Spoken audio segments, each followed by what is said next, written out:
Cities don't happen by accident.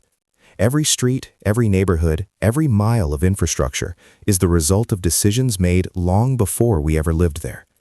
In this channel, we don't chase headlines or quick opinions. We slow down. We look at history, design, and the systems beneath the surface. Because to understand cities, you first have to understand the choices that shaped them. Most American downtowns don't look old, they don't look organic, and they don't look accidental. When people think of historic cities, they imagine narrow streets, layered neighborhoods, and buildings shaped by centuries of daily life. But downtown America feels different, taller, wider, more fragmented, sometimes empty after 5 o'clock. This wasn't a design mistake, it was a deliberate choice. To understand why American downtowns look the way they do, we have to follow money, power, transportation, and fear, and trace how architecture became a tool for controlling land, labor, and movement. What you're about to see isn't just urban history, it's the blueprint of modern America. Before skyscrapers, why American cities never grew like Europe. American downtowns did not fail to become European cities. They diverged from them by design. When people compare American downtowns to Paris, Rome, or Amsterdam, the contrast feels obvious. European cities appear layered, intimate, and continuous. American downtowns feel open, segmented, and strangely temporary. Streets are wider, blocks are larger, buildings feel interchangeable. After business hours, many downtowns seem to shut down entirely. This difference is often blamed on modern factors: cars, highways, zoning laws, or suburban sprawl. But those forces did not create the American downtown.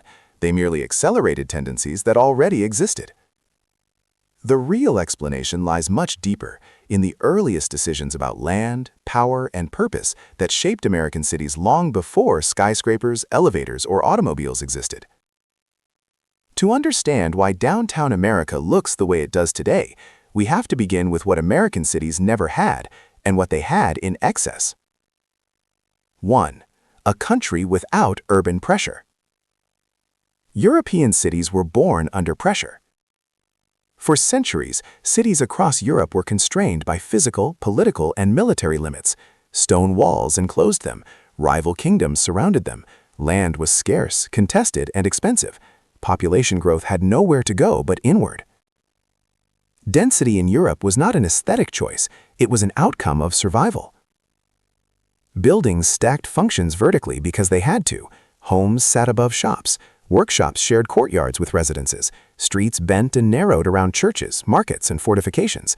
Over time, layers accumulated, socially, spatially, and architecturally. American cities emerged in the opposite condition. From the moment European settlers arrived on the Atlantic coast, they encountered what felt like endless land.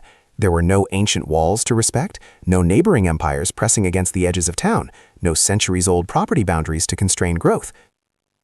This abundance fundamentally altered the logic of urban form. When space is scarce, cities compress. When space is abundant, cities spread. American cities were never forced to solve the problem of fitting many people in a small area. They solved the opposite problem: how to organize vast territory quickly, cheaply, and profitably. This single condition, land abundance, became the silent architect of downtown America. 2. The grid was not about beauty. One of the most defining features of American cities is the grid. From Manhattan to Chicago to countless smaller cities across the country, streets form straight lines, intersecting at right angles. To many observers, the grid appears rational, democratic, even modern, but its original purpose had little to do with urban life. The grid was a financial instrument. In Europe, streets evolved gradually. They followed footpaths, trade routes, and topography. Their irregularity reflected centuries of human movement and negotiation. Streets were shaped by use before they were shaped by law. In America, streets were often drawn before people arrived. Surveyors divided land into parcels so it could be sold, taxed, and transferred efficiently. Straight lines made ownership clear. Right angles simplified measurement. Uniform blocks reduced uncertainty for buyers and investors. Thomas Jefferson supported standardized land division not because it created good cities, but because it created orderly markets. The grid allowed land to be transformed into commodities quickly. Downtowns, as a result, were not conceived as places of gathering, ritual, or memory. They were platforms for exchange. The city was not something that grew organically from human interaction. It was something imposed onto land to facilitate commerce. This distinction matters. When streets exist primarily to move goods and define property, not to create social space, the resulting city feels different. It lacks friction. It lacks intimacy. It lacks the small inefficiencies that give European cities their texture. The American grid optimized for clarity, not complexity. 3. Ports, not plazas. European cities traditionally revolved around plazas, cathedrals, or civic squares. These spaces anchored social life. They concentrated power, religion, and identity into a visible center. American cities rarely developed around such symbolic cores. Instead, they formed around ports, docks, warehouses, and later rail terminals. Their primary function was extraction and distribution, moving resources from interior lands to global markets. Boston, New York, Philadelphia, and Charleston all began as mercantile hubs. Their most valuable land was not where people gathered, but where goods flowed. This shaped downtowns in subtle but lasting ways. The most important buildings were not churches or palaces, but counting houses, customs offices, and storage facilities. The most important streets connected docks to warehouses, not homes to markets. Social life existed, but it was secondary. Downtown was a workplace first. Unlike European city centers, which combined living, worship, governance, and trade in close proximity, American downtowns specialized early. They separated economic function from daily life. This specialization created efficiency.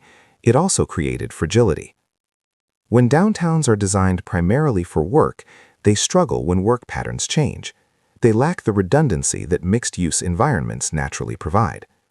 This vulnerability would become more visible over time. 4. Cities without memory. European cities accumulate memory through continuity. Buildings are reused, adapted, and layered across centuries. Streets remember past uses even as they serve new ones. American cities developed a different relationship with time. From the beginning, buildings were expected to be replaced. Materials were chosen for speed and cost, not longevity. Entire blocks could be cleared and rebuilt with little cultural resistance. This was not negligence, it was philosophy. In a young nation oriented toward growth, permanence was less valuable than adaptability. Cities were tools, not inheritances. Downtown buildings were judged by their economic performance, not their historical significance. If a structure no longer served its purpose, it could be demolished without regret. This mindset made American downtowns extraordinarily flexible. It also prevented them from developing deep architectural continuity. Where European cities tell stories through layers, American downtowns reset themselves repeatedly. As a result, they often feel detached from their own past. 5. The absence of defensive urbanism. Another crucial difference between European and American cities lies in defense. European cities were shaped by military necessity. Walls constrained growth, gates controlled movement. Streets were designed to confuse invaders or funnel them toward fortified points. These defensive measures produced compact, inward-facing urban forms. American cities never needed such defenses. By the time they grew large enough to require planning, external military threats were minimal. Expansion was safer than fortification. Rather than build inward, cities simply moved outward. This lack of defensive pressure encouraged openness, wider streets, larger blocks, fewer choke points. It also meant downtowns never needed to protect themselves socially or spatially. There was no incentive to maintain tightly knit cores. The city could always expand rather than deepen. 6. Early downtowns as transaction zones. By the early 19th century, the basic DNA of American downtowns was already set. They were commercially oriented, spatially efficient, functionally specialized, architecturally replaceable. They were not built to sustain residential life long-term. Housing existed, but it was often transitional, temporary, or tied directly to employment. This made downtowns highly productive during business hours and surprisingly empty outside them. Even before industrialization, American downtowns operated on a daily rhythm that prioritized work over dwelling. This pattern would intensify dramatically with technological change. 7. The pre-industrial ceiling. Before elevators and steel construction, American cities faced a height limit. Buildings could only rise as high as stairs allowed people to climb comfortably. But unlike Europe, which responded to this limit by intensifying street life and subdividing space more intricately, American cities responded by spreading. If buildings could not go higher, they could go farther. This horizontal expansion reduced pressure to innovate socially or architecturally within the core. Density was never forced to become creative. When vertical technology finally arrived, it did not solve a social problem, it solved a financial one. And that distinction would shape the next phase of American urban history. 8. The downtown as an economic device. By the mid-19th century, American downtowns had become highly efficient economic devices. They concentrated offices, financial institutions, wholesale trade, transportation nodes. But they did not concentrate life. This separation was not yet absolute, but it was growing. Downtowns were increasingly places you entered for a purpose and left when that purpose was fulfilled. Unlike European city centers, which people passed through constantly as part of daily routines, American downtowns became destinations rather than environments. This subtle shift had enormous consequences. When downtowns are destinations rather than habitats, they depend entirely on external flows of workers, capital, and transportation. When those flows change, downtowns destabilize. This vulnerability would remain largely invisible until the 20th century, when transportation technology rewired American movement entirely. 9. The illusion of inevitability. Looking back, it is tempting to treat the American downtown as an inevitable outcome of geography or culture, but it was neither accidental nor unavoidable. It was the result of specific priorities: speed over memory, efficiency over intimacy, exchange over enclosure.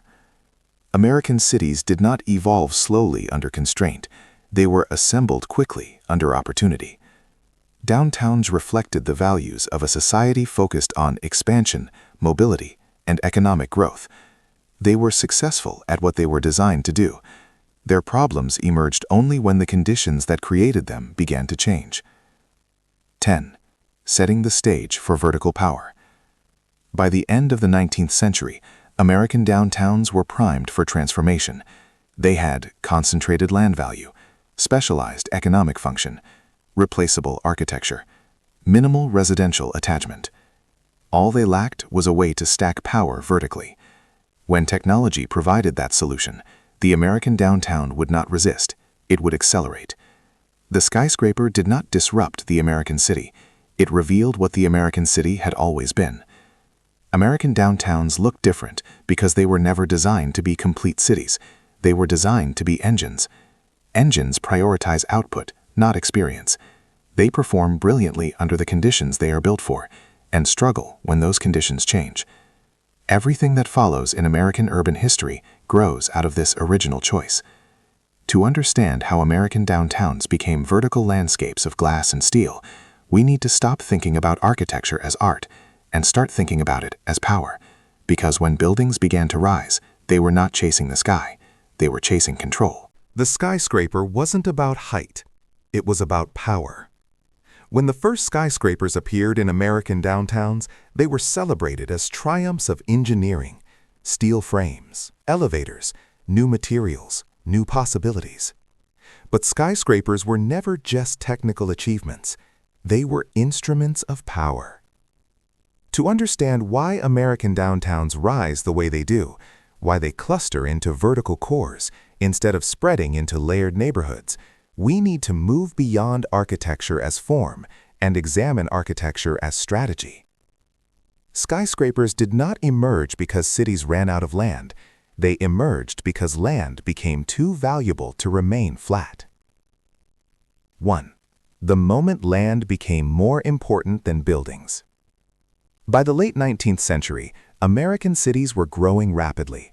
Immigration, industrialization, and expanding national markets concentrated economic activity in downtown areas. But unlike European cities, American downtowns had already been structured as commercial platforms. Land in the center of the city was not symbolic, it was productive. The value of downtown land rose faster than the buildings sitting on it. This imbalance created a problem for property owners. The physical structure occupying a parcel of land was no longer maximizing the value of that land. In economic terms, the building became an inefficiency. The solution was not aesthetic, it was mathematical. If land value increases, but horizontal expansion is limited by street grids and ownership boundaries, then the only direction left is up. Skyscrapers were born not from ambition, but from calculation. 2. The elevator changed everything, but not the way we think. The elevator is often credited as the invention that made skyscrapers possible. Technically, this is true. Without elevators, vertical buildings would have been impractical beyond a few floors. But elevators did not create the desire to build tall. They enabled an existing economic pressure. Before elevators, upper floors were less valuable. The higher you climbed, the cheaper the rent. After elevators, height reversed its meaning. Upper floors became premium space. This flipped the vertical hierarchy of buildings. Suddenly, vertical space could be monetized with precision. Each additional floor represented a new revenue stream stacked on the same parcel of land. The skyscraper turned real estate into a vertical ledger. Downtowns began to grow not as neighborhoods, but as balance sheets. 3. Steel frames and the end of human scale. Traditional masonry construction had natural limits. Walls had to be thick enough to support the weight above them, which made very tall buildings impractical. Steel frames removed that constraint. With steel skeletons, buildings no longer relied on their walls for support. Facades became skins rather than structures. Height was limited not by physics, but by economics and regulation. This shift had profound urban consequences. Buildings no longer needed to respond to the street in the same way. The human scale, windows, doors, ornamentation designed for pedestrians, became secondary. The skyscraper addressed the city not as a place of encounter, but as a site of extraction. It extracted value from land, labor, and visibility. 4. The birth of the central business district. As skyscrapers multiplied, they did not distribute evenly across the city, they clustered. This clustering was not accidental, it created what we now call the Central Business District, or CBD. The CBD concentrated corporate headquarters, financial institutions, legal services, insurance companies. Proximity mattered, not for community, but for speed. Deals closed faster when offices were nearby, information traveled more efficiently, power became geographically dense. Downtowns transformed from commercial zones into command centers. This concentration reinforced itself. As more businesses located in the CBD, land values rose further, pushing buildings higher still. Vertical growth became a feedback loop. 5. Skyscrapers as symbols of corporate authority. Skyscrapers were never neutral structures. They were designed to be seen. Height conveyed dominance. Visibility signaled permanence and legitimacy. For corporations, skyscrapers served as physical branding. A tall building announced control over territory, labor, and capital. Unlike European civic monuments, cathedrals, palaces, city halls, American skyscrapers were privately owned symbols of power. The skyline became a corporate signature. This shift subtly redefined the meaning of downtown. It was no longer the shared heart of the city. It was the visible manifestation of private authority. 6. Why skyscrapers did not create urban life. Despite their density, skyscrapers did not create vibrant urban environments. This seems counterintuitive. Tall buildings concentrate people. Density is often associated with activity. But skyscrapers concentrate people vertically while isolating them horizontally. Workers arrive, enter elevators, ascend to private floors, and remain disconnected from street life. The street becomes a conduit, not a destination. European density works differently. It distributes activity across many small spaces, shops, cafes, apartments, stacked in proximity but connected to the ground. Skyscrapers bypass the street. As a result, downtowns with heavy vertical development often feel less alive at workers arrive, enter elevators, ascend to private floors, and remain disconnected from street life. The street becomes a conduit, not a destination. European density works differently. It distributes activity across many small spaces, shops, cafes, apartments, stacked in proximity but connected to the ground. Skyscrapers bypass the street. As a result, downtowns with heavy vertical development often feel less alive at ground level, not more. 7. Zoning before zoning. Long before formal zoning laws were introduced, skyscrapers began to impose informal zoning through economics. High land values pushed out uses that could not afford vertical rents. Housing, small retail, and local services struggled to compete with office tenants. Downtowns became monocultures of employment. This specialization made them productive but fragile. They thrived during business hours and declined rapidly outside them. The seeds of the modern, empty downtown were planted early. 8. The race to the sky. As skyscrapers became symbols of prestige, cities and corporations entered height competitions. Buildings grew taller not because they needed to, but because they could, and because someone else had done it first. This competitive logic reinforced verticality as a cultural norm. Height equaled progress. Height equaled success. Height equaled modernity. Urban planning rarely questioned whether this model produced livable environments. The skyline became an end in itself. 9. Infrastructure adjusts to vertical power. As downtowns grew vertically, infrastructure adapted to serve them. Transit systems prioritized commuting into the CBD. Streets widened to handle traffic. Utilities scaled upward. Cities began to function like machines feeding a central engine.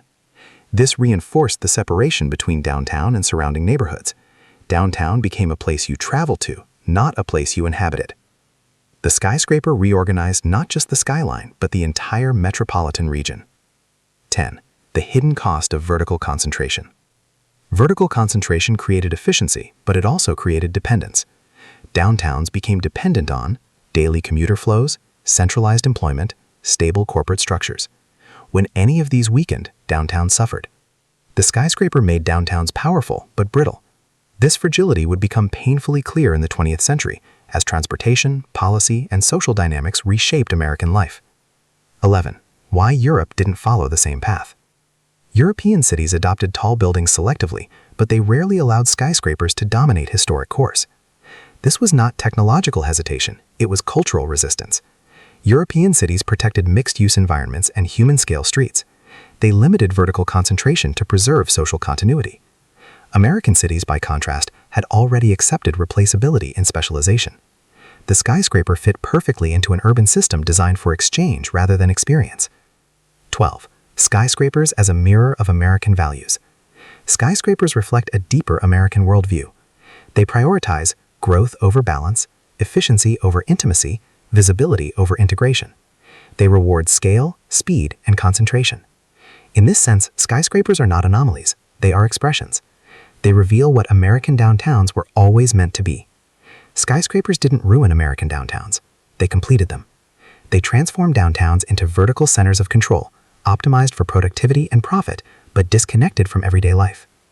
The problems associated with modern downtowns are not the result of too much height. They are the result of too much concentration. If skyscrapers stacked power vertically, the next phase of American urban history would separate life horizontally. Because once cities learned how to concentrate work, they learned how to push everything else away. That separation would soon be written into law. Zoning laws and the death of mixed-use America. How law separated life from the city. American downtowns did not become empty by accident. They were emptied deliberately, slowly, legally, and systematically. If skyscrapers concentrated power vertically, zoning laws completed the transformation by separating everyday life horizontally. What had once been a city of overlapping functions, work, home, commerce, and social life, was dismantled into isolated zones, each optimized for a single purpose. This was not presented as social engineering, it was presented as common sense. Zoning promised order, it promised efficiency, it promised protection. What it delivered was fragmentation. 1. The city before zoning. Before formal zoning laws existed, American cities were messy. Factories sat next to houses, boarding homes lined commercial streets, corner stores operated below apartments, offices shared blocks with theaters, bars, and small workshops. This was not romantic urbanism, it was practical. People lived near work because transportation was limited. Businesses served nearby residents because customers were local. Streets remained active because multiple uses overlapped across time. Downtowns were imperfect, but they were alive. Noise, smoke, and congestion were real problems, but they were experienced collectively, not segregated. Zoning would promise to fix these problems. Instead, it would eliminate the conditions that made cities function as ecosystems. 2. The fear that powered zoning. Zoning did not emerge purely from health or safety concerns, it emerged from fear. By the early 20th century, American cities were experiencing massive demographic change. Immigration, industrial labor, and racial migration reshaped urban populations. Wealthy residents increasingly felt surrounded by people who looked, lived, and worked differently. Density itself became suspicious. Mixed-use neighborhoods blurred class boundaries. Factories brought workers close to middle and upper-class homes. Boarding houses introduced transient populations into established districts. Zoning offered a way to separate without explicitly saying so. It allowed cities to regulate use instead of people. This distinction made zoning legally defensible and socially powerful. 3. Euclid versus Ambler, the legal turning point. In 1926, the U.S. Supreme Court decided a case that would redefine American cities, Village of Euclid versus Ambler Realty Co. The ruling upheld the constitutionality of zoning laws. The court compared apartments to parasites on single-family neighborhoods, language that revealed the deeper anxieties behind zoning ideology. From that moment on, cities were empowered to divide land by function, residential, commercial, industrial, and within residential zones by type, single-family, multifamily, mixed density. This was not simply planning, it was a legal framework for separation. 4. Why mixed use became the enemy. Mixed-use development had long been the norm, but under zoning logic, it became a problem. Planners argued that separating uses would protect property values, reduce conflict, increase predictability. What they rarely acknowledged was what mixed use actually provided. Mixed-use neighborhoods reduced travel distances, supported local businesses, kept streets active at different times of day, allowed economic mobility. Zoning treated these benefits as inconveniences. The city was no longer seen as a living system. It was treated as a machine with interchangeable parts. 5. Downtown becomes an office zone. Zoning laws formalized what skyscrapers had already begun. Downtowns were designated primarily for business and commerce. Residential uses were discouraged or outright prohibited. Nightlife, small retail, and informal gathering spaces were regulated heavily. Downtown became a zone you entered for work and exited afterward. This legal separation institutionalized the daily commuter pattern. People flow in each morning and out each evening. Streets emptied, shops closed, public life retreated. What looked like natural behavior was actually policy-driven. Downtown did not lose residents. Residents were written out of downtown. 6. The rise of single-use thinking. Zoning normalized the idea that land should serve one purpose at a time. This logic spread beyond downtowns. Residential suburbs became exclusively residential. Commercial strips became purely commercial. Industrial zones became isolated from both. Each zone required travel to reach the others. The automobile did not create this pattern, it exploited it. Once uses were separated, cars became necessary. Once cars became necessary, separation felt inevitable. Zoning and automobiles reinforced each other. 7. How zoning killed street life. Street life depends on overlap. People must have reasons to be present at different times of day. Shops need nearby residents. Cafes need foot traffic. Streets need eyes, movement, and casual encounters. Zoning removed this overlap. Office districts were busy from 9 to 5 and empty afterward. Residential zones were quiet during the day and inactive at night. Commercial strips depended on parking lots rather than pedestrians. Streets lost their social function. They became corridors, not places. 8. The myth of neutral planning. Zoning is often described as neutral, technical, and objective. It is none of these things. Zoning decisions reflect values. Who belongs where? What activities are acceptable? Whose comfort matters? By separating uses, zoning also separated people by income, race, and lifestyle. Downtowns became professional territories. Suburbs became residential enclaves. Industrial zones absorbed those without political power. The city fractured along invisible lines. 9. Why European cities resisted zoning. European cities adopted land use regulations, but rarely enforced strict functional separation. They protected mixed-use patterns because they were already embedded in urban culture. Housing above shops was normal. Density was accepted. Streets were public spaces, not merely infrastructure.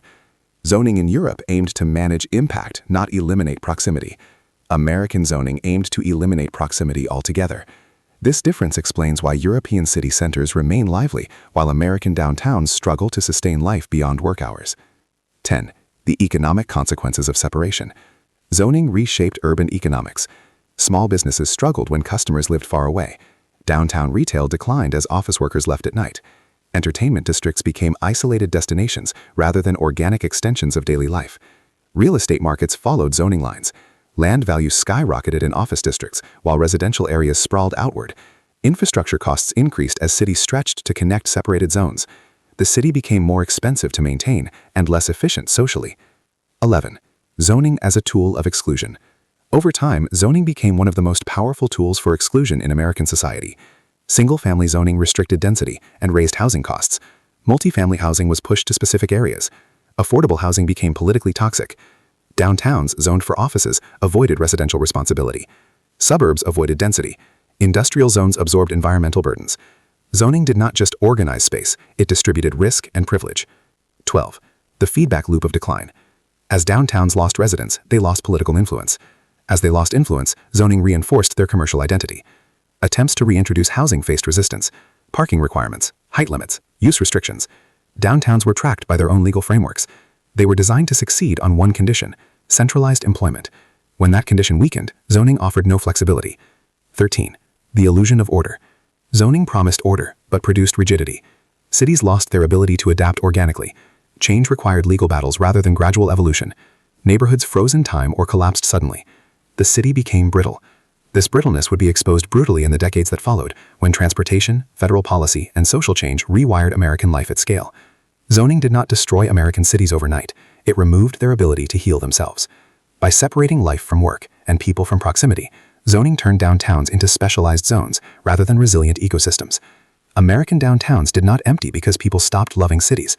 They emptied because the law told them where they were allowed to be. Once life was legally separated from work, the next step was physical separation.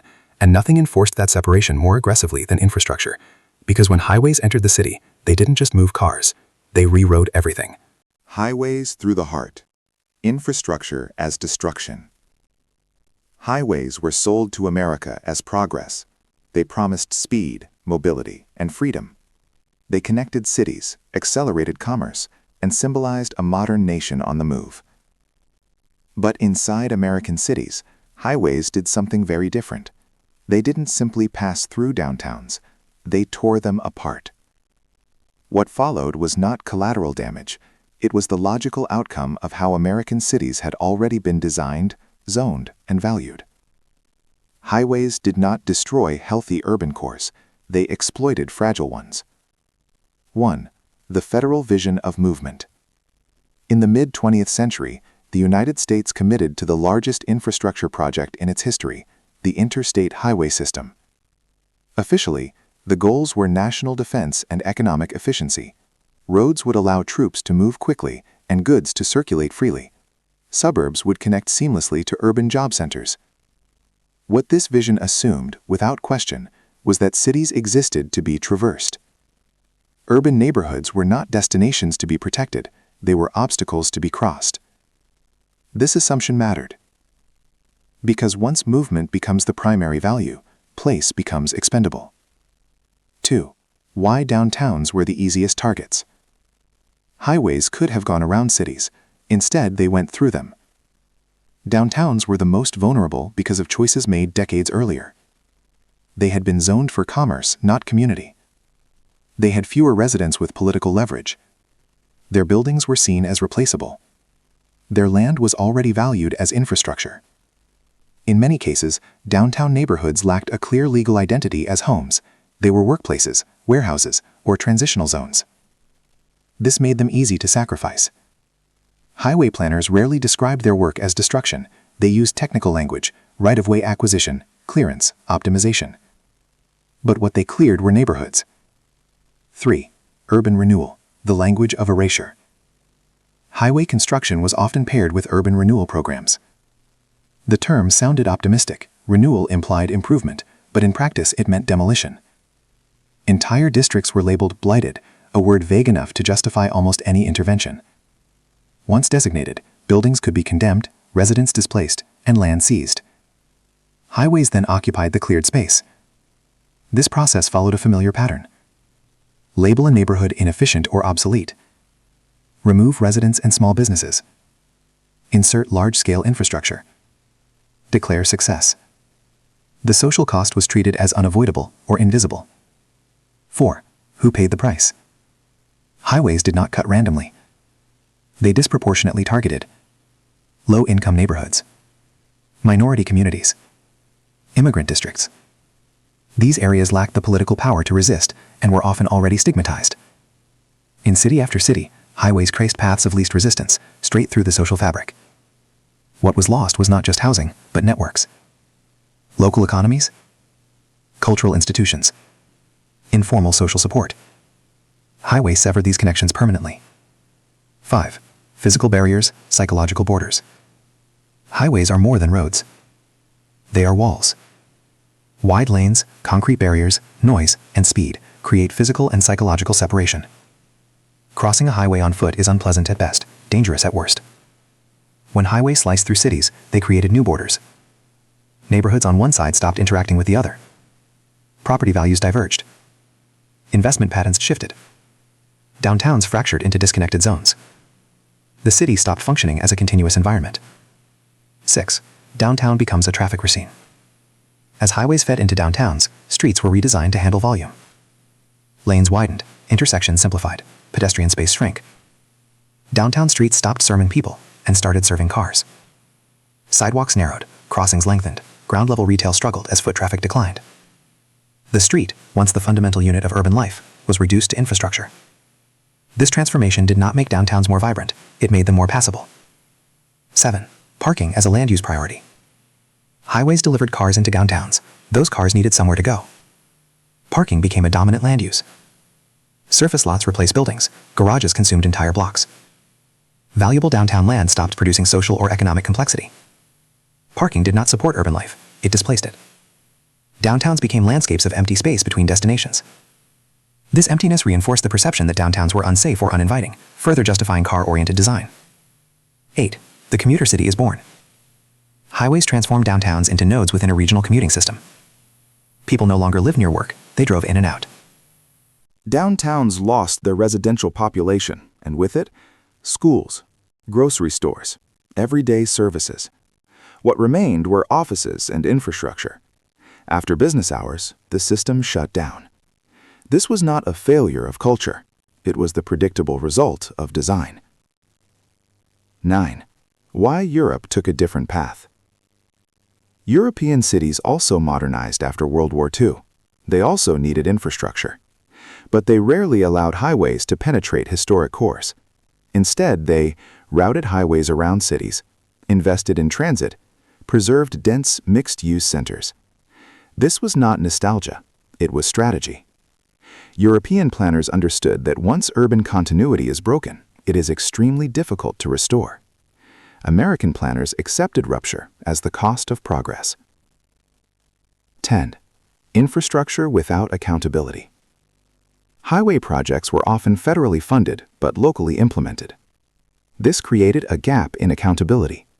Local communities bore the cost. Federal agencies collected the benefits. Decisions were made by engineers and planners trained to optimize flow, not preserve social systems. Urban life was treated as external to the equation. 11. The long shadow of highway damage. Even decades later, the effects remain. Neighborhoods divided by highways rarely recover naturally. Property values stay uneven. Investment patterns harden. Downtowns struggle to reconnect fragmented districts. Efforts to repair damage, capping highways, removing ramps, are expensive and politically complex. The original intervention was quick. The repair is slow. 12. Why highways accelerated downtown decline. Highways didn't just remove neighborhoods, they accelerated existing weaknesses. Downtowns already lacked residential density, depended on commuting, were zoned for specialization. Highways amplified these traits. They made it easier to leave and harder to stay. 13. The illusion of choice. Highways were framed as expanding choice. In reality, they narrowed it. Once cities were rebuilt around cars, alternatives became impractical. Transit declined. Walking became unsafe. Living near work became rare. What looked like freedom was dependency. 14. Infrastructure as ideology. Highways embodied a belief system. Speed matters more than place. Efficiency matters more than community. Movement matters more than belonging. This ideology reshaped American downtowns at every level. It was not imposed accidentally. It was chosen. Highways did not destroy American downtowns because they were evil.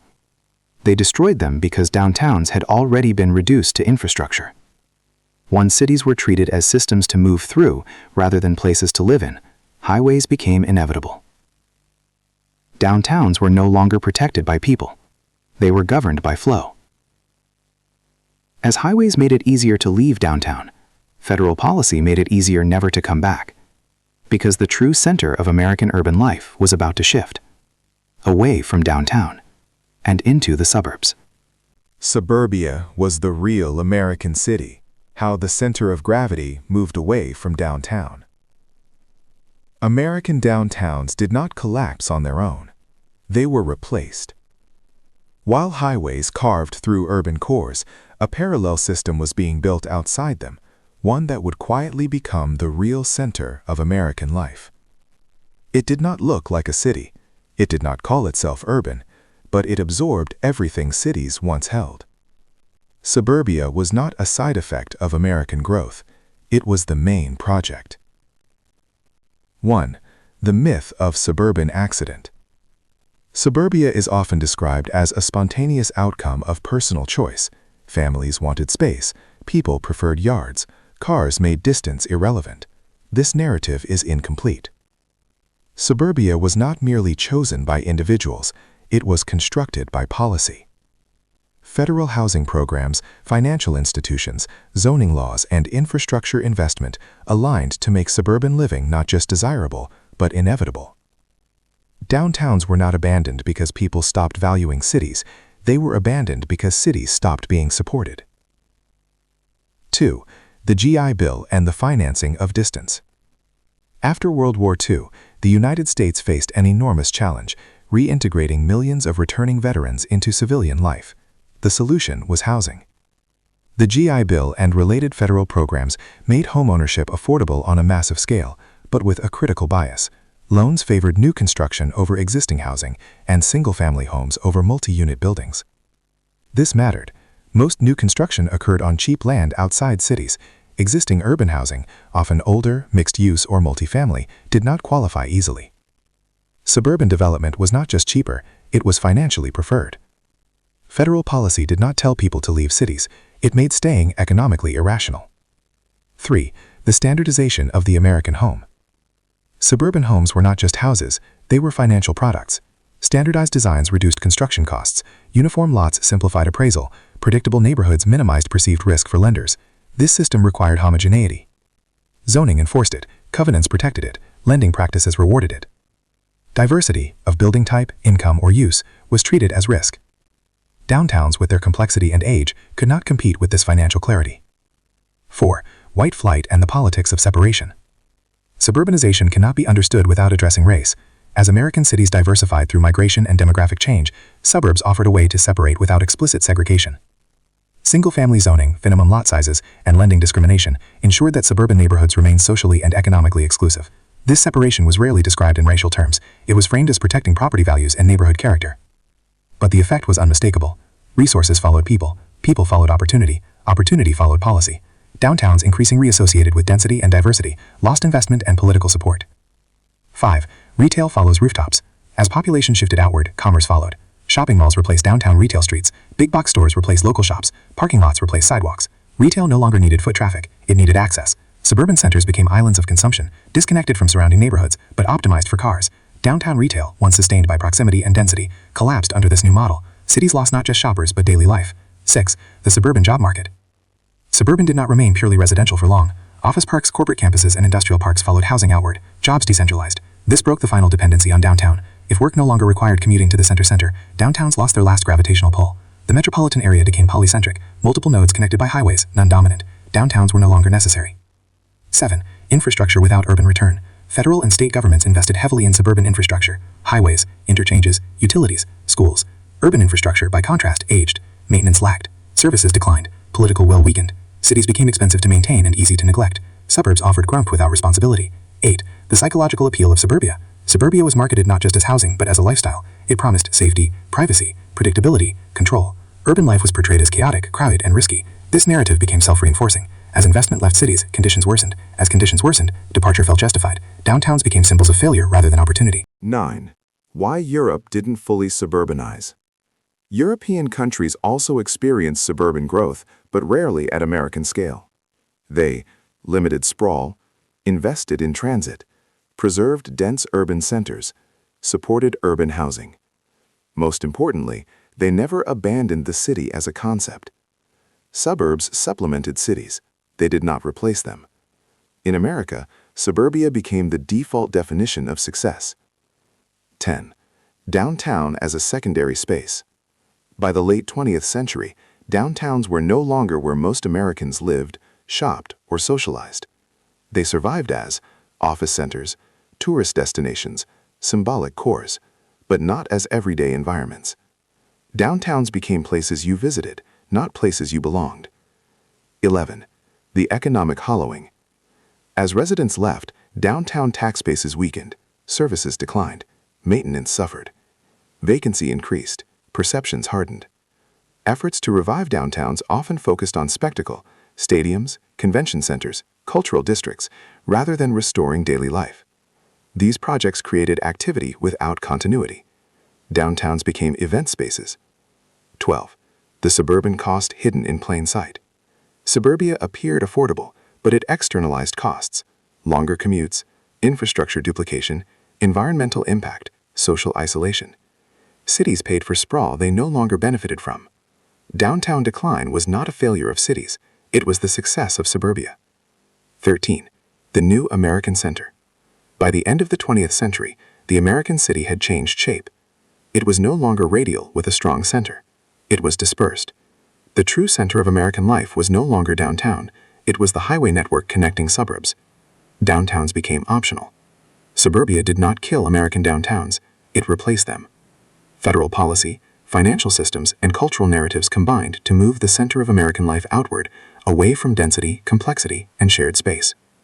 Downtowns were not abandoned by accident, they were made redundant by design. Once downtowns lost residents, retail, and jobs, one final question remained. Why did they feel so empty? Why, even when offices remained, did downtowns go silent after 5 o'clock? The answer lies not in economics alone, but in how cities organize time. Why American downtowns go silent after 5 p.m. How cities learn to shut down. American downtowns do not sleep. They power down. At 5 o'clock, something predictable happens in many U.S. cities. Office lights go dark, elevators empty, sidewalks thin out. Restaurants close early or shift to limited service. Transit frequency drops. Streets that felt busy just hours earlier begin to feel exposed. This silence is often misunderstood. It is blamed on crime, on culture, on personal preference. But downtown silence is not a social failure. It is a design outcome. American downtowns go quiet after 5 because they were engineered to operate on a schedule, and that schedule was built around work, not life. 1. Cities are not just spatial systems, they are temporal ones. Most conversations about urban design focus on space: buildings, streets, density, land use. But cities also operate in time. A healthy urban environment supports overlapping rhythms: morning routines, daytime commerce, evening social life, nighttime presence.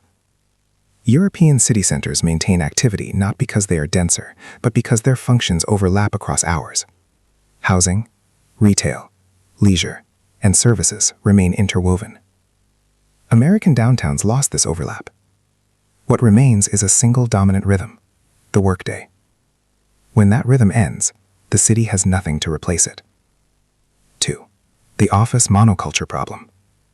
By the late 20th century, most American downtowns had become office monocultures. Zoning, real estate economics, and infrastructure investment reinforced this pattern. Downtown land was too expensive for housing. Offices paid more. Retail served office workers. Everything aligned around a single user. This produced efficiency, but eliminated redundancy. When offices close, downtowns lose their primary population, their customer base, their social surveillance. Streets that designed to serve thousands of workers suddenly serve almost no one. Silence follows. 3. Why density alone doesn't fix the problem. Many cities attempted to address downtown emptiness by increasing density, often through residential towers. But density alone is not enough. If residential units are isolated, expensive, or disconnected from daily services, they do not generate street life. Luxury condos with private amenities reduce public engagement rather than increase it. Without affordable housing, neighborhood retail, schools and groceries, informal gathering spaces, downtown residents behave like temporary occupants, not community members. Density without integration produces occupancy, not life. 3. Transit schedules reveal urban priorities. Transit systems tell the truth about cities. In many American cities, transit frequency peaks during rush hour and drops sharply after. Service becomes infrequent at night and on weekends. This reveals an assumption. Downtown exists to move workers, not to support living. When transit fades, downtown accessibility declines. People avoid evening trips. Businesses struggle to stay open. Silence becomes self-reinforcing. 4. The safety narrative and the design reality. Downtown emptiness is often justified through safety concerns. But safety is not only about policing. It is about presence. Busy streets feel safe because people are visible. Empty streets feel unsafe because they lack witnesses. American downtowns did not become empty because they were unsafe. They became unsafe because they were empty. This distinction matters. Design decisions remove people. Perceptions followed. 5. The loss of everyday services. Downtowns once supported everyday life. Grocery stores, pharmacies, schools, clinics. As residents left and zoning restricted mixed use, these services disappeared. Downtowns became places for exceptional activities, work, tourism, events, not daily routines. People did not go downtown to live life. They went downtown for specific reasons. When those reasons ended, they left. 6. Event-based urbanism and its limits. To counter silence, many cities invested in events. Sports games, festivals, conventions, nightlife districts.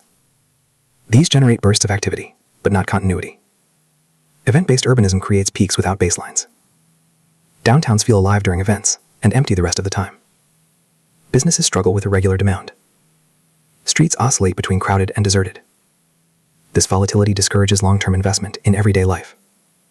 7. The commuter psychology. American downtowns were shaped by commuters. Commuters experience downtown as a destination to enter and exit efficiently. They value speed, parking, and predictability, not lingering. This mindset influences design. Wide sidewalks without seating. Limited shade. Minimal street-level complexity. Downtowns become corridors rather than places to dwell. At 5 o'clock, commuters leave and take urban energy with them. 9. Why European centers stay alive at night. European city centers remain active because they never surrendered residential life. People live above shops, children attend nearby schools, elderly residents remain visible. Streets belong to locals, not just visitors. Life continues because it never fully relocated. American downtowns lost this continuity decades earlier. Silence is not surprising, it is logical. 10. The cost of silence. Silent downtowns carry real costs. Reduced economic resilience, higher maintenance costs per user, weakened social trust, negative perception loops. Investors hesitate, residents avoid. Cities compensate with incentives instead of structure. Silence becomes expensive. 11. Why more policing misses the point. Attempts to fix downtown emptiness often focus on enforcement, but enforcement cannot substitute for presence. Without people, policing only manages absence. It does not generate activity.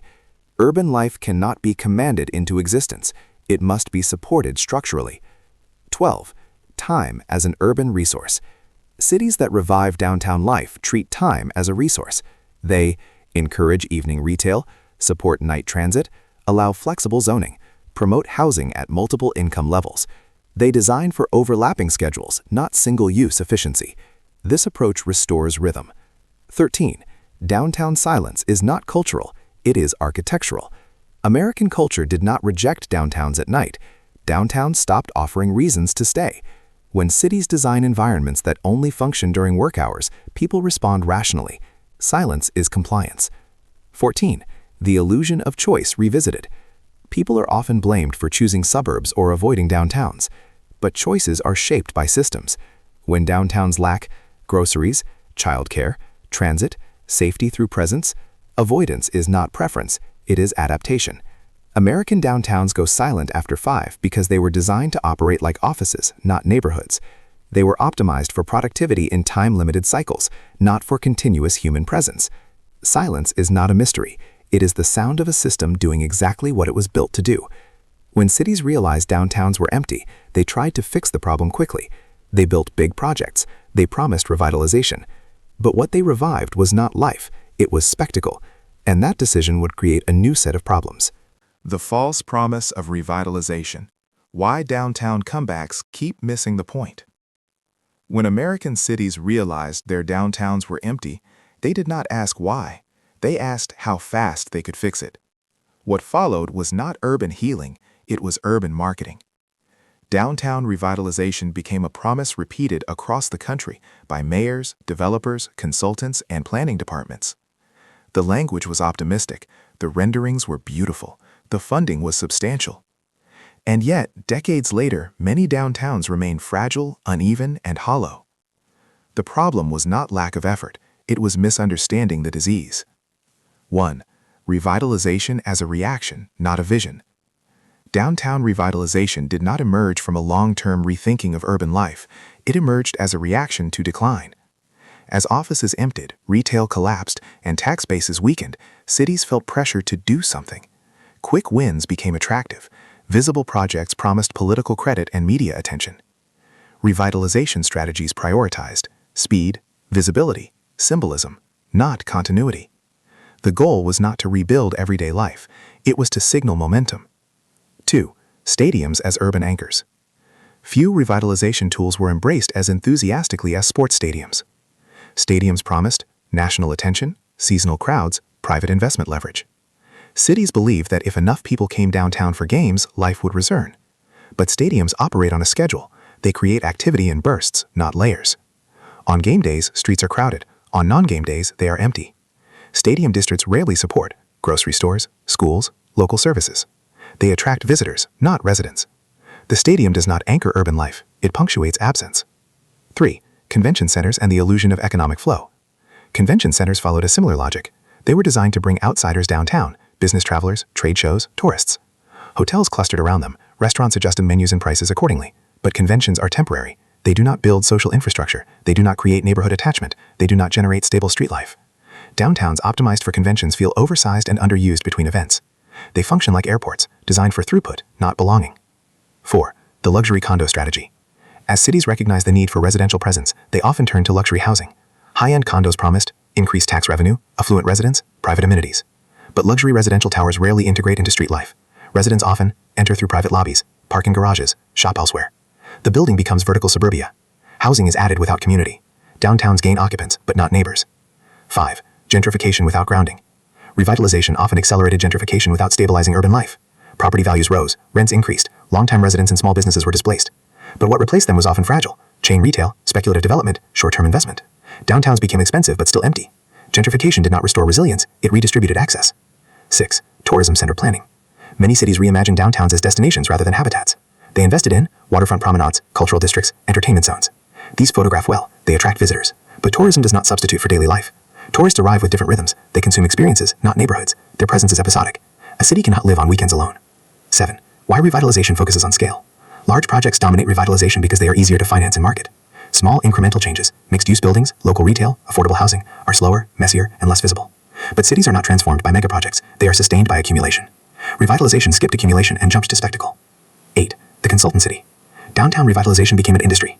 Consultants produced master plans filled with generic renderings, buzzwords, transferable strategies. Cities began to look alike, not because they succeeded, but because they copied the same playbook. Context was lost. What worked in one place was imported elsewhere, without regard for history, scale, or social structure. Downtowns became interchangeable. 9. The absence of everyday institutions. Successful urban environments depend on ordinary institutions. Schools, libraries, clinics, grocery stores. Revitalization rarely prioritized these.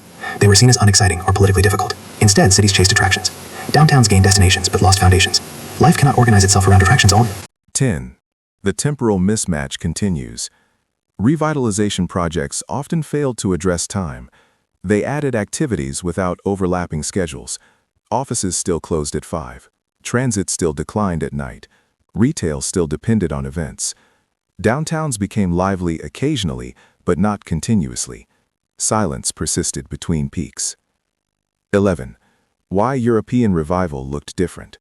European city centers also faced decline, but their revival strategies differed.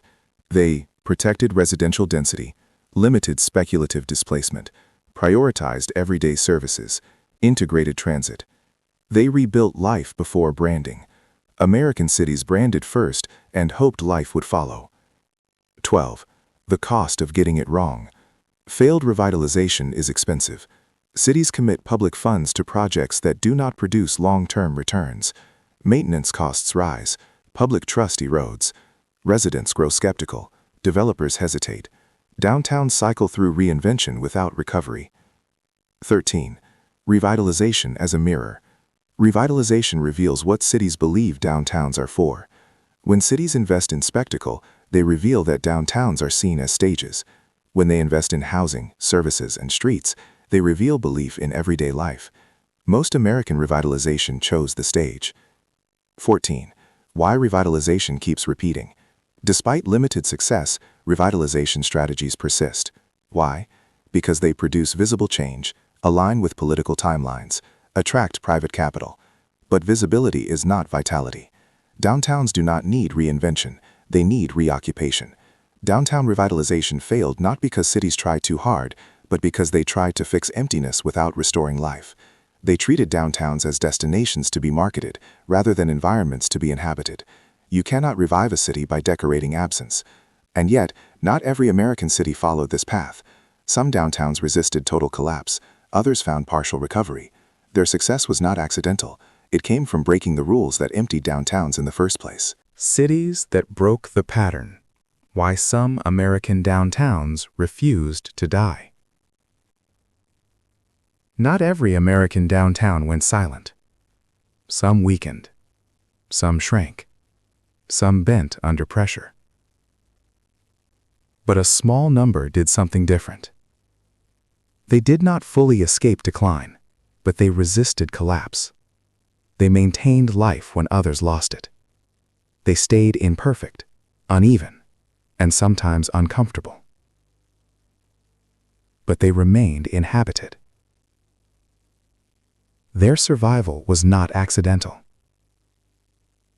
1. Breaking the myth of the successful downtown. Before looking at specific cities, one distinction matters. No American downtown is a perfect success.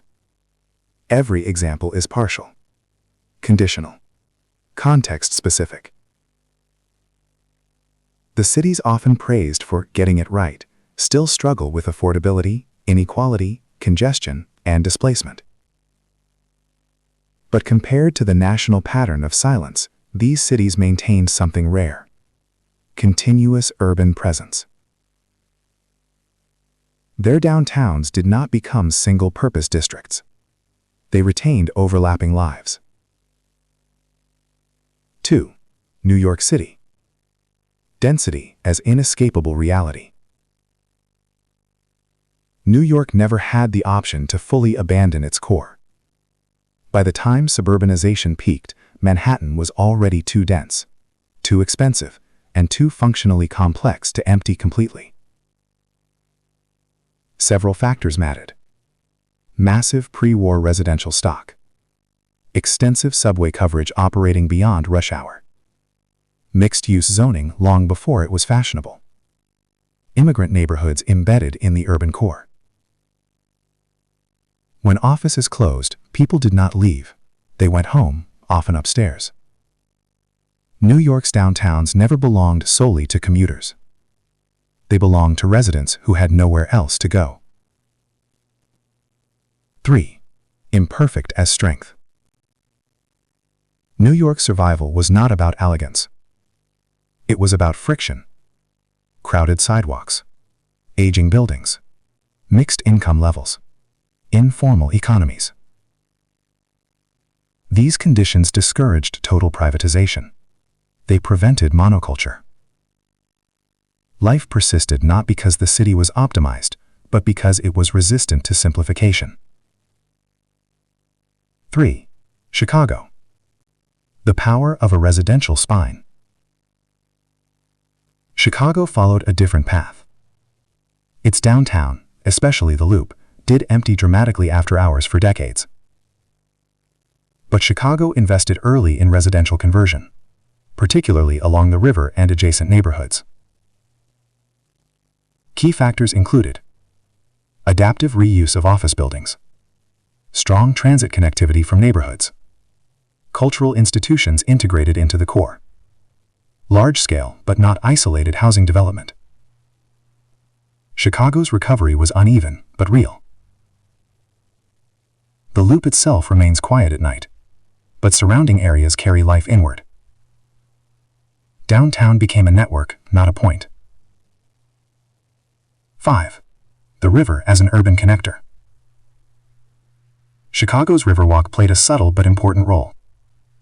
It did not revitalize downtown on its own, but it created continuity between work, leisure, and residence. It gave people a reason to stay after 5. Not to attend an event, but to exist. 4. Boston. When history limits destruction.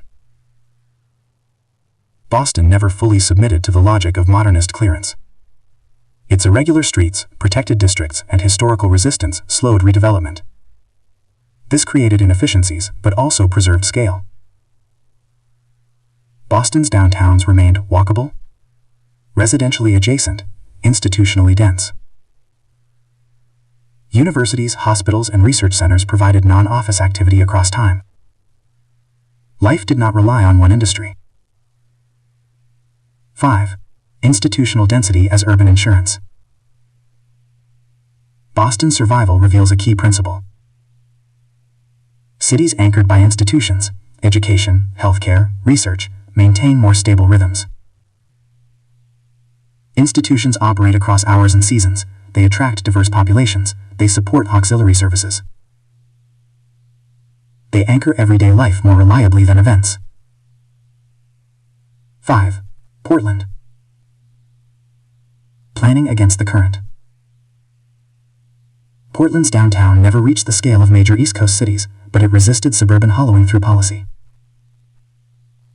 Portland limited sprawl, invested in light rail, encouraged mixed-use development early. Its downtown stayed small but active. Portland prioritized street-level retail, residential density near transit, pedestrian infrastructure.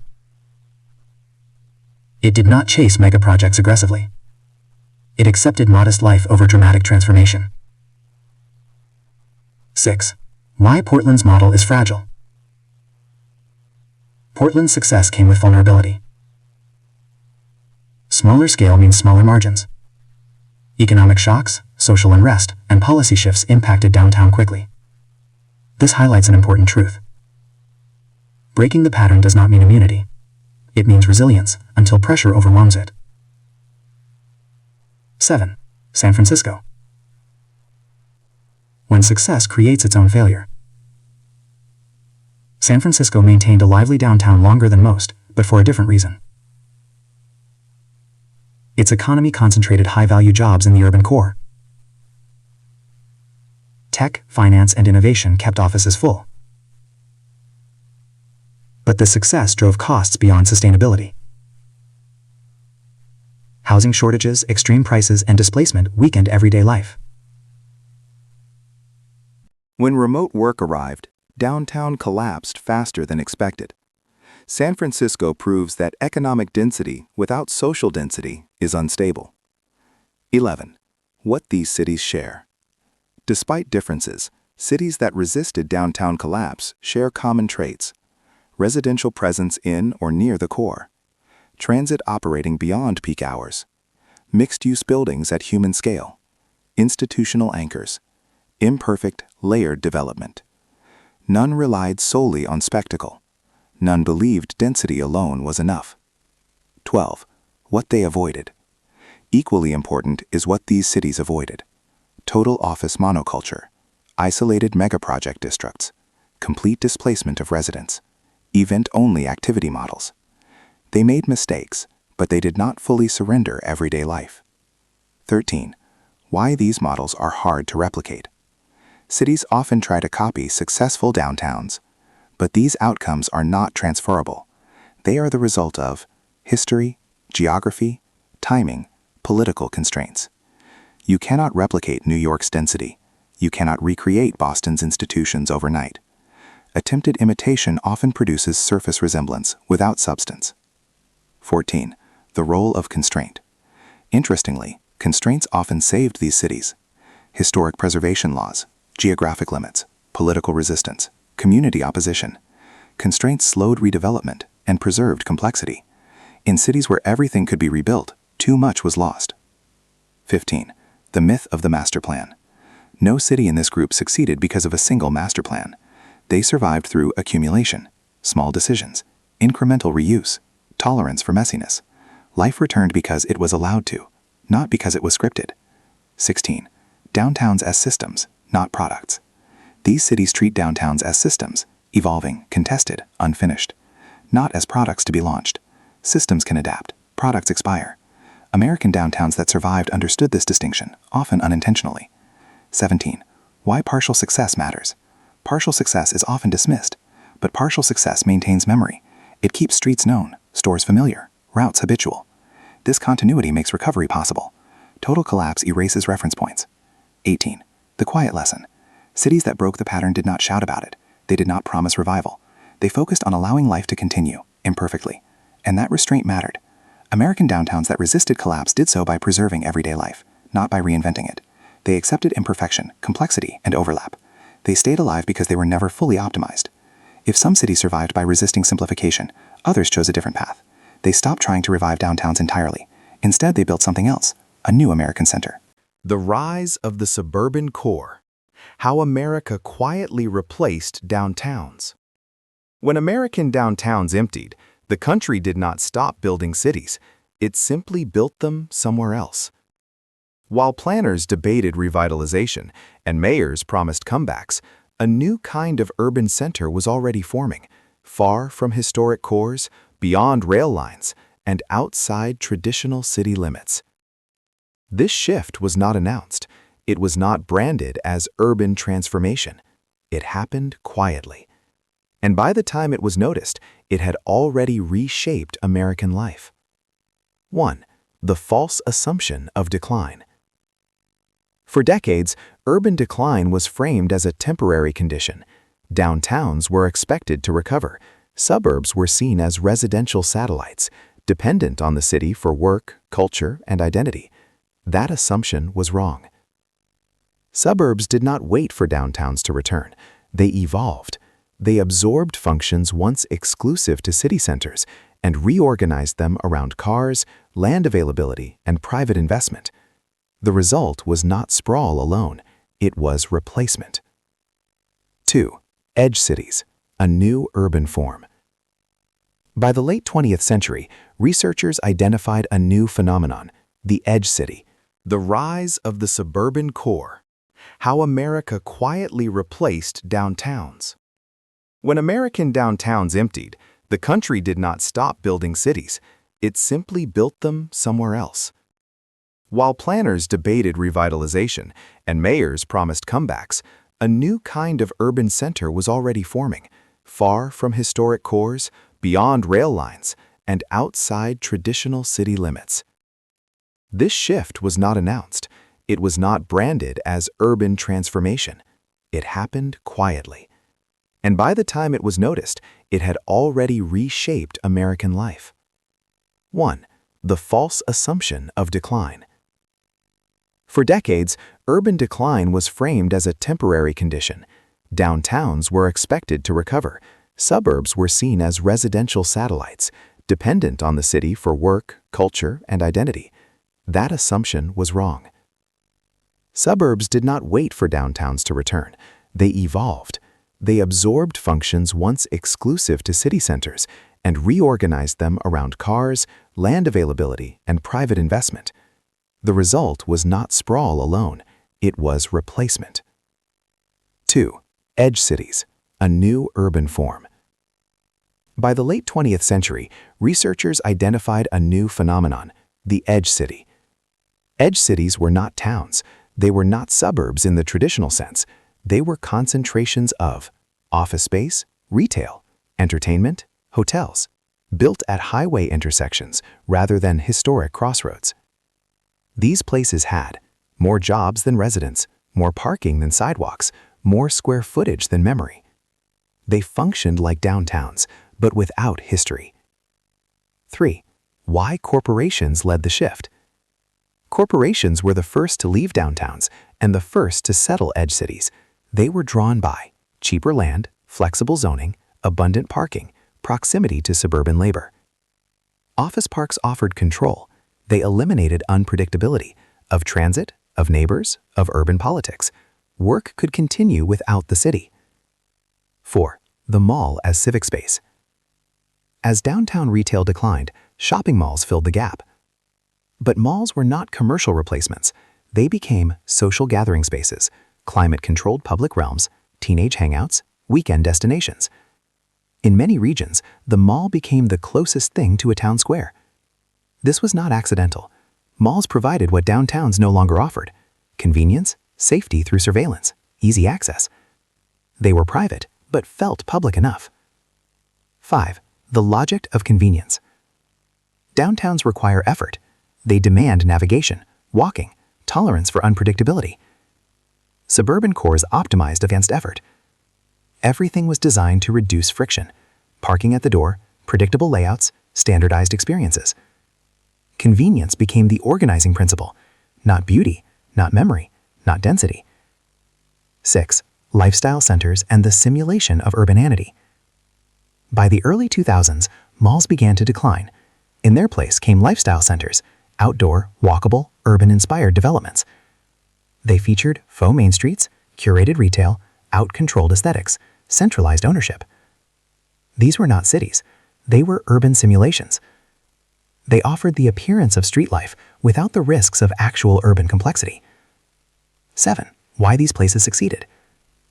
Suburban cores succeeded because they aligned with American systems. They matched car dependence, fragmented governance, private land control, consumer-driven development. They did not fight the system, they perfected it. Downtown struggled because they required coordination. Suburban cores thrived because they avoided it. 9. Fragmented urbanity. Unlike traditional cities, suburban cores do not accumulate. They fragment. Each node serves a specific function: work here, shop there, live elsewhere. Movement replaces proximity. This fragmentation weakens social ties, but increases efficiency. Life becomes a series of destinations, not a continuous environment. 10. Why suburban cores feel empty too. Despite activity, suburban cores often feel strangely hollow. They lack informal life, unplanned encounters, historical layering. Everything is intentional, curated, managed. Nothing grows organically. These places are busy, but rarely alive. 11. The absence of memory. Downtowns carry memory, even in decline. Buildings age, streets remember, stories accumulate. Suburban cores reset constantly. Stories change, tenants rotate, aesthetic updates erase traces of the past. Without memory, attachment remains shallow. People visit, but do not belong. 12. The role of zoning and governance. Suburban cores flourished because governance allowed them to. Fragmented municipalities competed for investment. Zoning favored single-use efficiency. Public oversight was minimal. Private developers shaped environments with little resistance. What emerged was fast, scalable, and replicable. Cities could not compete on those terms. 13. The new commute pattern. As jobs decentralized, commutes changed. Instead of suburb to city, travel became suburb to suburb. Transit systems designed for downtown commutes failed to adapt. Cars filled the gap. Downtowns lost their role as transit anchors. 14. Why downtown revival could not stop this. Even successful revitalization could not reverse the shift. Suburban cores were not a response to downtown failure alone. They were a response to American life: dispersed households, dual-income families, time scarcity. Downtowns asked people to adjust their lives. Suburban cores adjusted to people. 15. The pandemic as an accelerator. Remote work did not create suburban cores, it validated them. When offices went remote, downtowns lost their last monopoly. Suburban workspaces, home offices, and flexible environments became sufficient. The center dissolved. 16. The cultural cost. As suburban cores replaced downtowns, something subtle was lost: shared civic experience. Downtowns forced people to encounter difference: income, race, behavior, history. Suburban cores filter difference out. They prioritize comfort over confrontation. The result is efficiency without exposure.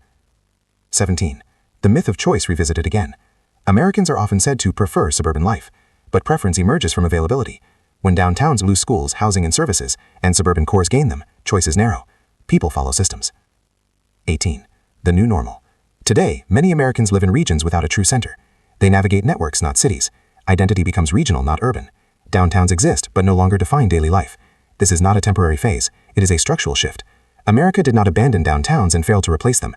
It replaced them successfully, just not with cities. Suburban cores absorbed the functions of downtowns while stripping away complexity, memory, and civic life.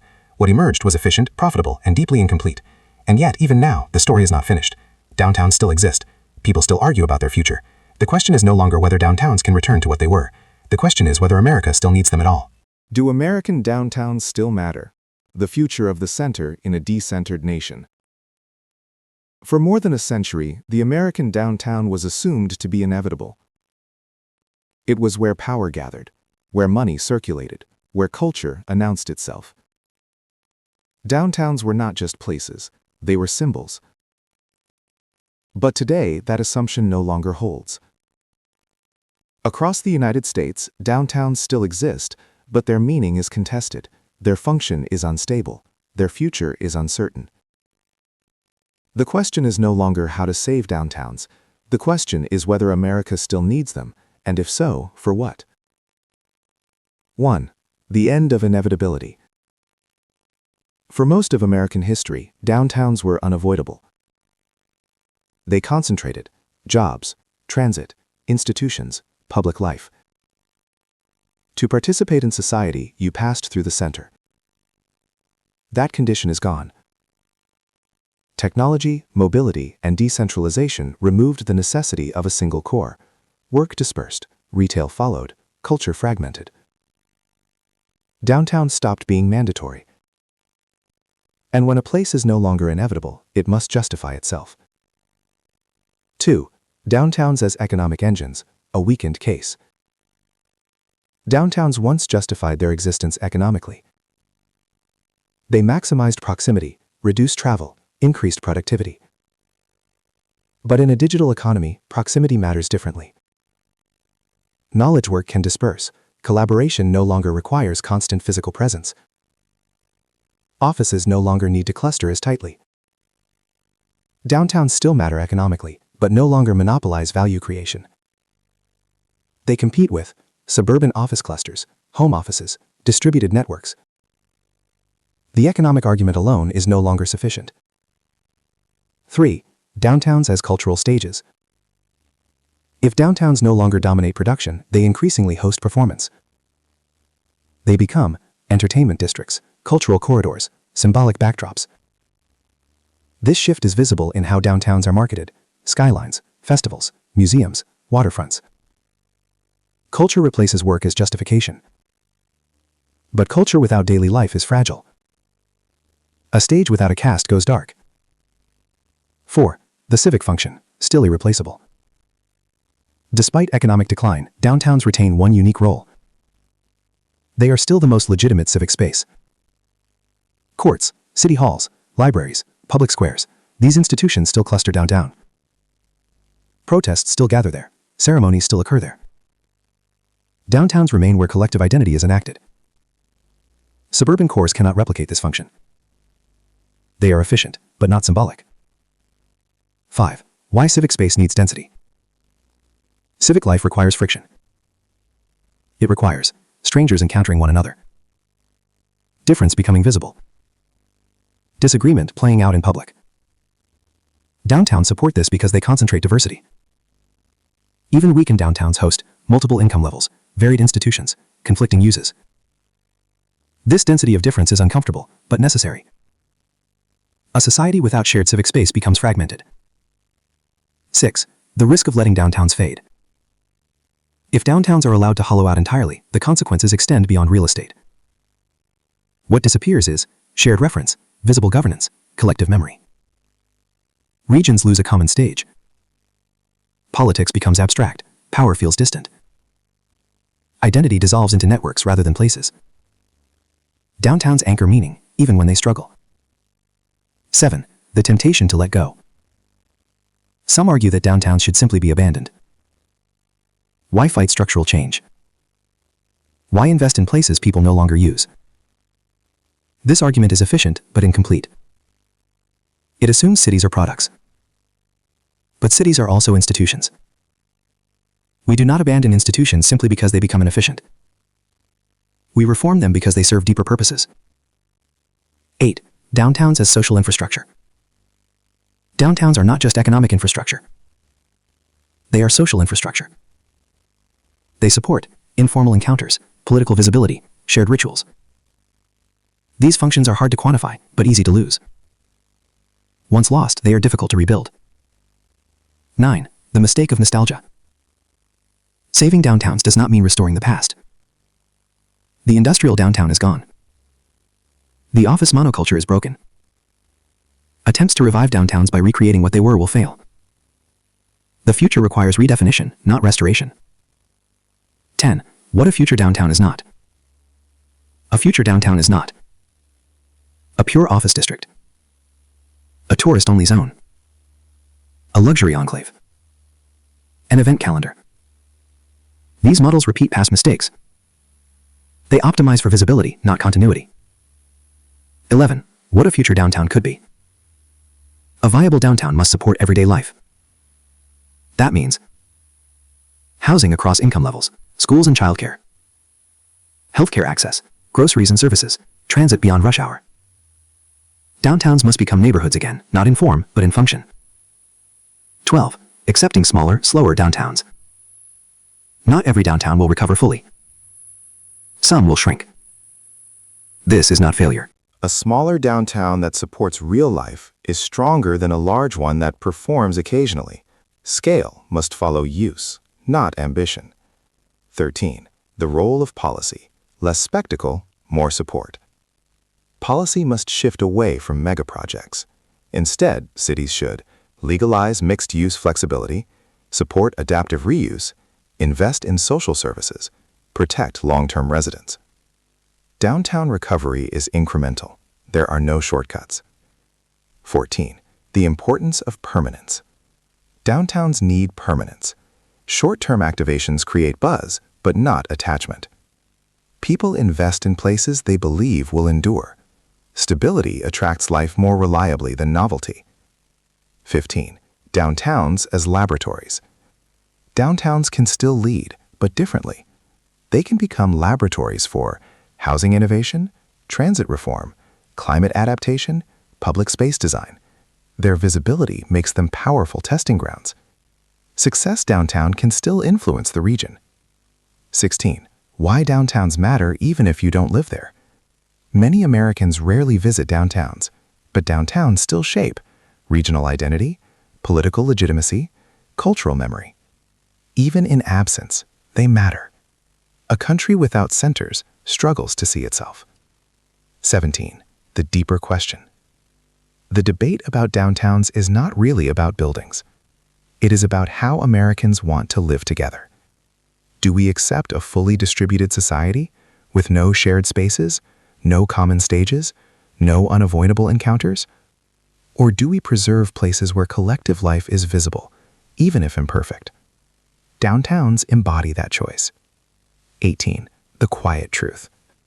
Downtowns do not need to dominate America again, but they need to exist meaningfully.